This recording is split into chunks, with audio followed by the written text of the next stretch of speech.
I'm Adrian Seet, and you're tuning in to Nightline, the top stories. Government yet to decide on single-grade white rice. And 3 Malaysian NGO leaders listed on FBI's terrorist screening centre.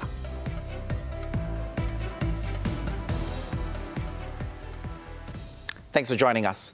The government has yet to decide on the introduction of a single grade of white rice known as the Malaysia Madani white rice. Agriculture and Food Security Minister Datuk Sri Mohamad Sabu said the proposal will be collectively discussed in the upcoming meeting of the National Action Council on Cost of Living on NACO next week.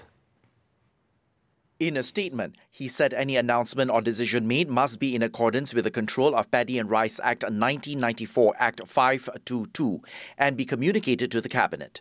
Earlier this week, Chairman of NACO's Task Force for Food Cluster, Datuk Syed Abu Hussein Hafiz Syed Abdul Fasal, said the government will introduce the Malaysia Madani white rice priced at 30 ringgit for a 10-kilogram sack, effective February the 19th, and to be available in the market starting from March the 1st. On Friday, Prime Minister Datuk Sri Anwar Ibrahim said the control price of rice would be finalised at the upcoming special NACOL meeting scheduled for next week. He also expressed confidence that the control price can be reduced once several details and proposals were examined during the special meeting. Meanwhile, Communications Minister Fahmi Fadzil asserted that the government has not reversed its stance on the grading of white rice. He explained that the proposal is still under consideration and has not been finalised by the Cabinet. He said the government's current focus is on reducing the prices of goods and resolving issues affecting the people. He added that he views the statement by Datuk Syed Abu Hussein Hafiz as well intended, as he wanted to help reduce the price of goods. However, Fahmi, who is also the spokesperson for the Unity Government and the Lembah Pantai Member of Parliament, emphasised the necessity for discussions and coordination first within the rice ecosystem involving entrepreneurs, shopkeepers and retailers. 3 leaders from different Islamic non-governmental organizations, NGOs in Malaysia, actively involved in managing aid to West Asia, have been listed in the Terrorist Screening Centre TSC by the Federal Bureau of Investigation FBI. Now, the matter came to light after a notification letter issued by the Foreign Ministry's West Asia Division was leaked and circulated on social media. Consequently, the ministry has directed these individuals not to be involved in Op Ihsan, that oversees the delivery of humanitarian aid from Malaysia to the people of Palestine in Gaza. This was revealed by Op Ihsan Secretariat Chairman Jizmi Johari, who confirmed the authenticity of the notification letter. Saya ada berhubung dengan Wisma Putra. Jadi dimaklumkan oleh Wisma Putra, Wisma Putra mendapat nota daripada PDRM. Nota makluman berkenaan 3 individu ni terlibat dalam bukan terlibatlah, dimasukkan dalam TSC oleh FBI. Itu satu pemakluman je kan. Jadi kami pun masih lagi membuat orang kata siasatan, dia terlibat dengan grup mana, adakah aktif atau tidak aktif, sebab dia menamakan individu, sebenarnya tak melibatkan organisasi. When contacted by TV3, Jizmi said he plans to hold a meeting with the Secretariat to discuss further actions following the notification. He also emphasised that the listing of the 3 individuals would not affect Op Ihsan's ongoing or future operations, as they are not directly involved in the activities. He also expressed disappointment over the leakage of the letter, adding that it could create a negative perception of the 3 individuals involved. Op Ihsan is coordinated by the Foreign Ministry and involves over 50 NGOs, including Global Peace Mission Malaysia, Mercy Malaysia and the Malaysian Consultative Council of Islamic Organisations, MAPIM. Prime Minister Datuk Sri Anwar Ibrahim has emphasised the need for transparency in managing funds raised for charity in the country. Anwar, who is also the Finance Minister, said organisations must adhere to regulations when raising funds to ensure they are channelled to the target groups.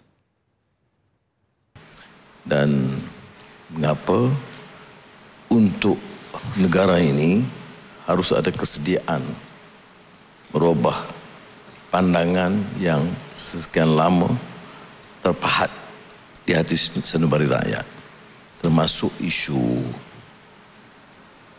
agak longgar terhadap isu tata kelola. He said the Madani government always prioritizes financial management with an emphasis on proper governance to prevent the funds from being misused by irresponsible parties. He added that this is why any funds given should follow proper channels, and the amount raised and distributed should also be scrutinized for transparency. He said this after attending a dialogue session on various topics and current issues in conjunction with the closing ceremony of a two-day retreat involving press secretaries and corporate communications heads on Saturday. Also present were Communications Minister Fahmi Fadzil and Communications Ministry Secretary General Datuk Muhammad Fauzi Mat Isa. Businessman Mirzan Mahathir has been given another 30 days to declare his assets to the Malaysian Anti-Corruption Commission (MACC). MACC Chief Commissioner Tan Sri Azam Baki confirmed that the son of former Prime Minister Tun Dr. Mahathir Mohamad was given an extension to his earlier 30-day deadline. When contacted, Azam clarified that Mirzan was given the reprieve after he applied for additional time to declare his assets. On January the 19th, the MACC had given Mirzan 30 days to list down his assets, be it in the country or abroad. The MACC also confirmed that it had since August 2022 begun investigating all entities named in the Pandora Papers as well as the Panama Papers. It also said that it was looking at Mirzan's business activities related to the sales and purchases of government-linked companies.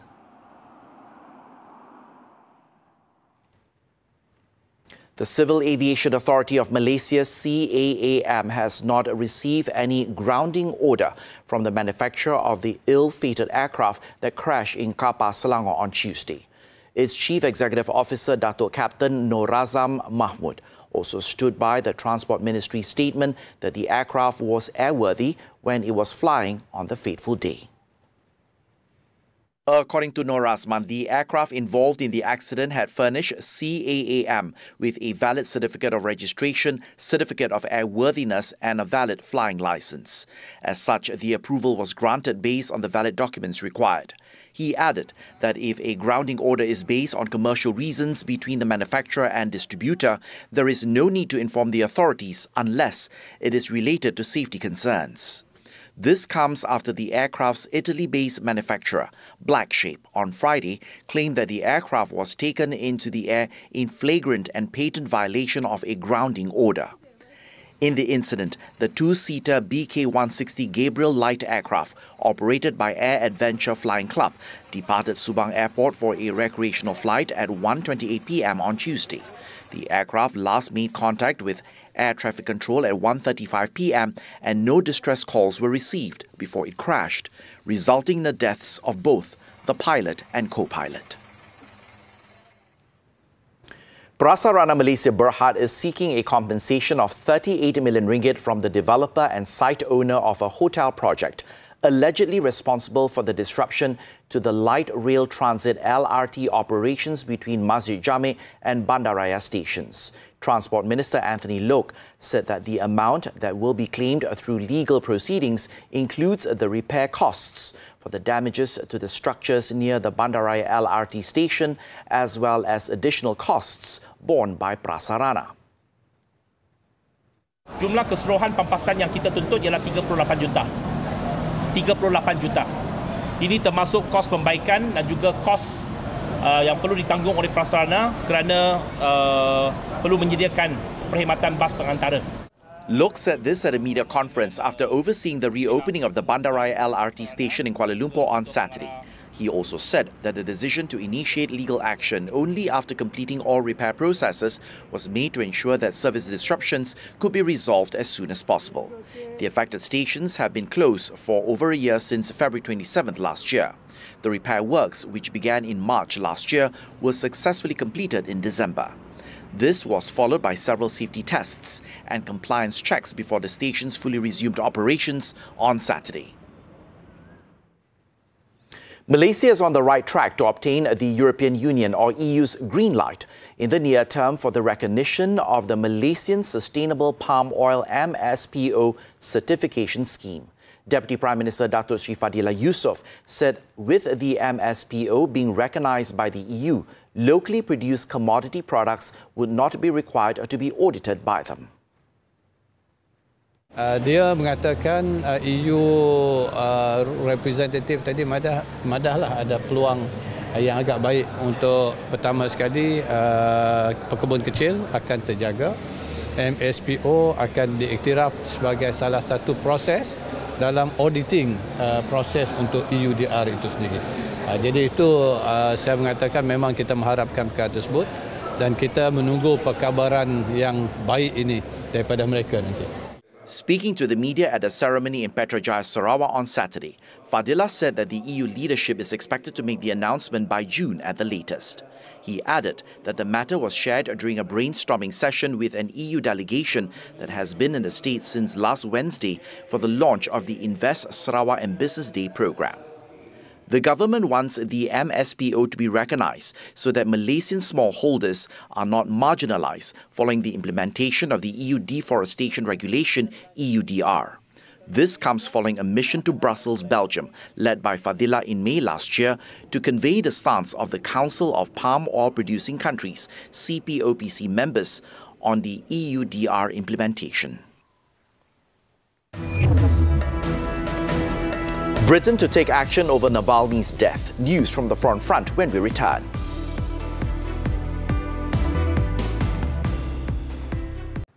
We're back with news from the foreign front.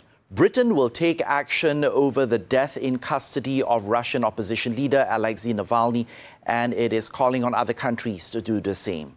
British Foreign Minister David Cameron stated on Saturday that there should be consequences for appalling human rights outrage. He also emphasized the importance of assessing whether specific individuals are accountable and identifying potential action that can be taken. Cameron, however, declined to give details about possible action and said he would raise the issue with his counterparts from the Group of 7 countries and other nations at an annual meeting of top defense and diplomatic officials taking place in Munich. Russia's prison service said that Navalny, aged 47, fell unconscious and died on Friday after a walk at the Arctic Panel colony, where he was serving a 3-decade sentence. Navalny's spokeswoman, Kira Yarmish, confirmed his death, citing an official notice given to his mother, Lidumila. Meanwhile, Yarmish, along with Navalny supporters, has demanded for the Russian authorities to hand over Navalny's body to his family immediately. She said up until now, the prison service statement on Friday had been the only official word on the death of President Vladimir Putin's fierce critic. In a post on X, Yarmish said an employee of the prison had said that Navalny's body had been taken to Salikan, a town near the prison complex, by Russian investigators who were conducting research. However, an employee of the only morgue in Salikan reported that the body of the opposition leader had not arrived. In the meantime, at least 212 people in 21 cities across Russia were detained at spontaneous rallies and vigils on Saturday in memory of Navalny. Law enforcement were also seen bundling people to the ground in the snow, close to a spot where mourners had left hundreds of flowers and messages in support of the dead opposition leader. The flowers and candles laid to honor Navalny's memory, however, were mostly taken away overnight in black bags. These arrests mark the largest wave of arrests at political events in Moscow since September 2022, when more than 1,300 people were arrested at demonstrations against a partial mobilization of reservists for the military campaign in Ukraine. Thailand's jailed former Prime Minister Thaksin Shinawatra will be freed on Sunday, just 6 months after returning to the country following more than 14 years of self-imposed exile. Prime Minister Srettha Thavisin on Saturday said Thaksin's release would be on the 18th and handed according to the rule of law. Now, Thaksin was granted parole earlier this week, but it was not certain until now when he would be freed. Sunday would be the first day of his parole eligibility.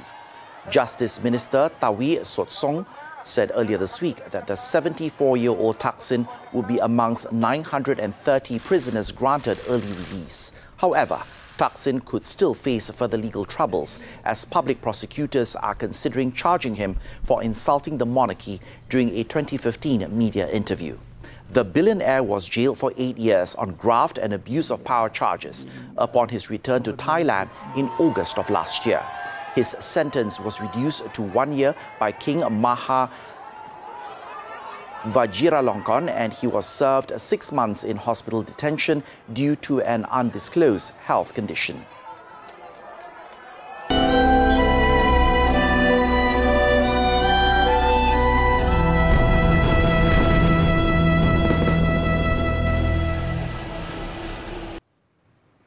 The Zionist regime detained at least 100 Palestinians at the Naser hospital in Khan Yunis on Saturday as part of its brutal raids conducted over the past few days. According to Gaza's health ministry, these incursions into the hospital have raised concerns about the safety of patients, medical staff and displaced Palestinians taking shelter over there. It also stated that about 10,000 people were seeking shelter at the hospital earlier this week, but many left either in anticipation of the Zionist raid or because of Israeli orders to evacuate. The ministry also reported that Israeli airstrikes across the Gaza Strip since Friday have resulted in the deaths of at least 83 Palestinians, including one individual in Rafah on Saturday. The Zionist air and ground offensive has inflicted significant devastation upon Gaza, resulting in the deaths of 28,858 Palestinians and displacing nearly 2 million people from their homes.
Malaysia on road to claim 2024 BATC title. Sports after this breather. On to sports. The 2024 Badminton Asia Team Championships. Defending champions Malaysia are through to the finals after the national men's team defeated Japan 3-1 in the semi-finals at the Seet City Convention Centre in Selangor on Saturday. Former All-England champion Lee Zijia, who sat out of Friday's quarterfinals with a sinus problem, drew first blood when he made easy work of Kenta Nishimoto 21-18, 21-15. Former world champions Aaron Chia, So Wee Yik doubled the lead when they carved out a 15-21, 21-17, 21-10 win against Japan's Akira Koga Taichi Saito. It could have been a clean sweep, but former Asian junior champion Leong Junhao couldn't seal the tie after succumbing 19-21, 21-12, 21-19 to Koki Watanabe. Men's doubles Go Zifei Nur Izzuddin Rumsani, however, made sure that there was no need for a deciding match when they saw off world number 30 Kenya Mitsuhashi Hiroki Okamura 21-15, 21-19. The national squad will face China for the crown on Sunday. On to tennis, the 2024 Argentina Open. Defending champion and top seed Carlos Alcaraz Garcia defeated Andrea Vavasori in straight sets 7-6, 6-1 in Buenos Aires on Saturday. The Spaniard won 9 of the last 10 points as he claimed the first set. He won the second 6-1 in just 42 minutes. With the win, he will face Chile's Nicolas Jarry in the semi-finals on Sunday. Earlier, third-seeded Jarry secured his place in the semi-finals after home favourite Tomás Martín Iturralde retired in the third set due to an injury in his right leg. Iturralde won the first set 6-4 and lost the second 7-5 before he made his decision to stop playing. In another match, Argentines Federico Correa beat Sebastián Baez in straight sets 6-1, 6-4 in an hour and a half, securing his spot in the last 4. He will face fellow countryman Facundo Diaz Acosta next on Saturday, who defeated Dusan Lajovic of Serbia 6-4, 6-3. Still to come, baby girl and dad killed in a 3-vehicle crash. Stay tuned. Welcome back. The waiting period for cancer treatment at the Health Ministry's facilities could take up to a month depending on the severity of a patient's condition. However, its Minister Dato Sri Dr. Zulkifli Ahmad said that if a patient has been identified as facing an emergency, treatment will be provided immediately. According to Dr. Zulkifli, the Health Ministry currently provides 9 oncology centres nationwide to assist patients in cancer treatment. Additionally, besides government hospitals, there is collaboration with private hospitals and university hospitals to treat cancer patients. The ministry also highlighted an increasing trend of cancer cases in Malaysia, and the 5 most prevalent types include breast, colorectal, lung, lymphoma and liver cancer. Beban kanser ini semakin meningkat, ya, sejumlah 168,822 kes kanser baru dilaporkan dalam registri kanser Malaysia bagi tempoh 5 tahun bermula 2017 hingga 2021. This number is increasing, ya. Dr. Zulkifli said this at the World Cancer Day celebration in Cyberjaya on Saturday.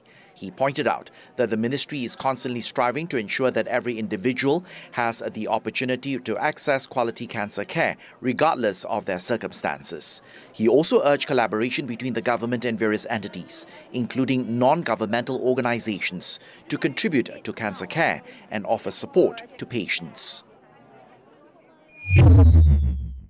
Meanwhile, Dr. Zulkifli confirmed that the 18 people, including 2 pregnant women who were hospitalized after an ammonia gas leak at a factory in Shah Alam, Selangor on Friday, were in stable condition.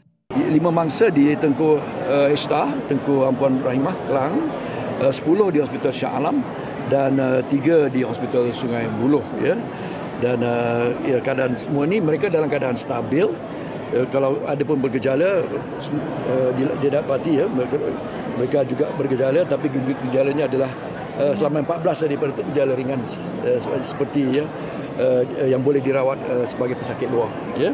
Ada 4 mangsa yang dimasukkan ke dalam ward untuk rawatan lanjut. He also said none of the victims required intensive care.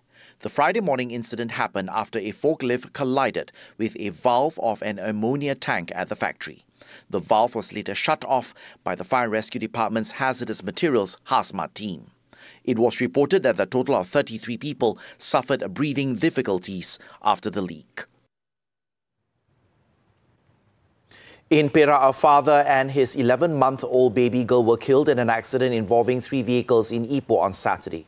The incident occurred at Jalan Kuala Kangsar near Medan Klebang Restu at 7:20 a.m.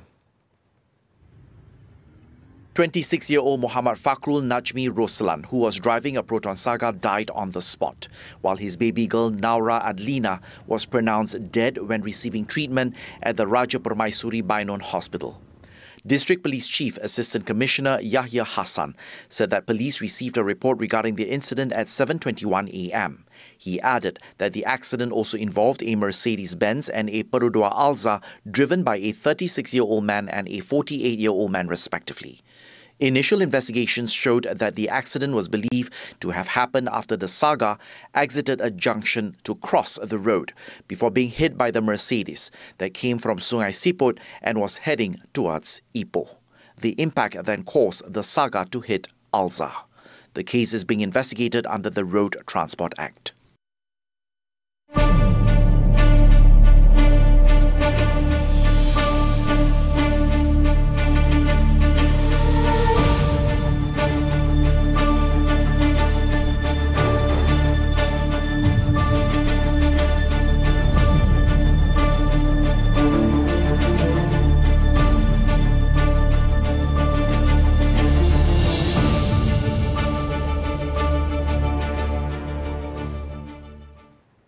As we wrap up Nightline this time around, let's take a look at the Free Rider World Tour in Canada, where the world's best free riders turned up and delivered memorable performances despite the cold temperatures, with lows dropping to minus 20 degrees Celsius.